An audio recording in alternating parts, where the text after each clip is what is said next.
Hey, welcome back to Daily Hope. I know many of you share Daily Hope with friends or loved ones. You text it along to them. And I would encourage you, today is a great day to send this along because we're starting a series. It's probably going to go for a couple weeks here about rebuilding what's broken down in your life. And if you know someone and maybe their marriage is broken down or a dream is broken down or their health or they're just discouraged, I believe God could really speak to them. And I believe God's going to speak to you and to me as we open our hearts to Him and ask Him to speak to us from His Word.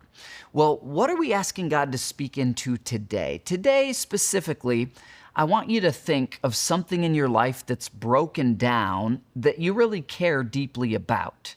What is the first step for you to see God rebuild that thing? And I mean something miraculous, something that only God could rebuild. Well, let's pick up on the story of Nehemiah, and we're going to find the first step in Nehemiah chapter 1. You see, Nehemiah cared deeply about the city of Jerusalem, but the city of Jerusalem was in ruins, and the city walls had been torn down by invaders.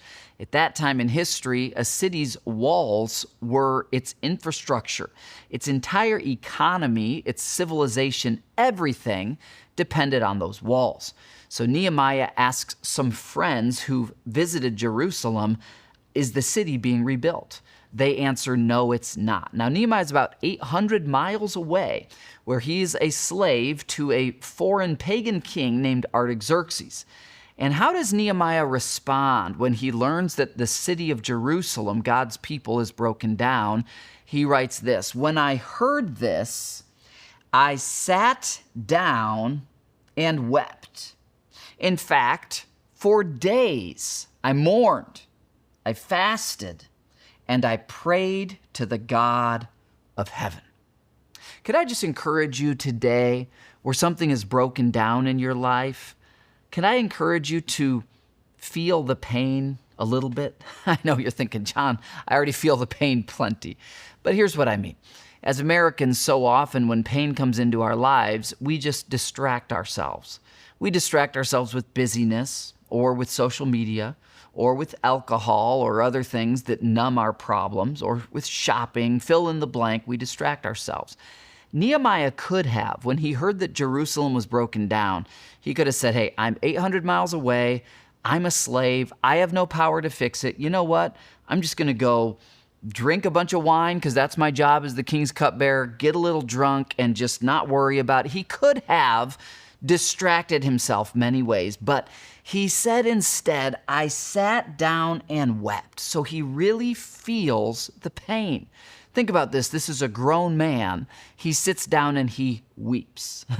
Brothers, fellow men, when's the last time you sat down and wept? Jesus wept. It's not unspiritual to weep. And then it says this, Nehemiah writes, in fact, for many days I mourned, I fasted, and I prayed to the God of heaven. So step one is to feel your pain. Step two is to bring your problem to the God of heaven. Let's unpack that phrase, the God of heaven, tomorrow. But today, as you go about your day, can I just encourage you, let the Holy Spirit open up some of those boarded up, sealed off areas of pain in your life where He wants to rebuild. Let Him open it up. And it's okay if it hurts a little. And as it hurts, mourn it. And then pray to the God of heaven. God, I want to see you do a miracle to rebuild what only you can rebuild. Let's start praying that today, and I'll see you tomorrow.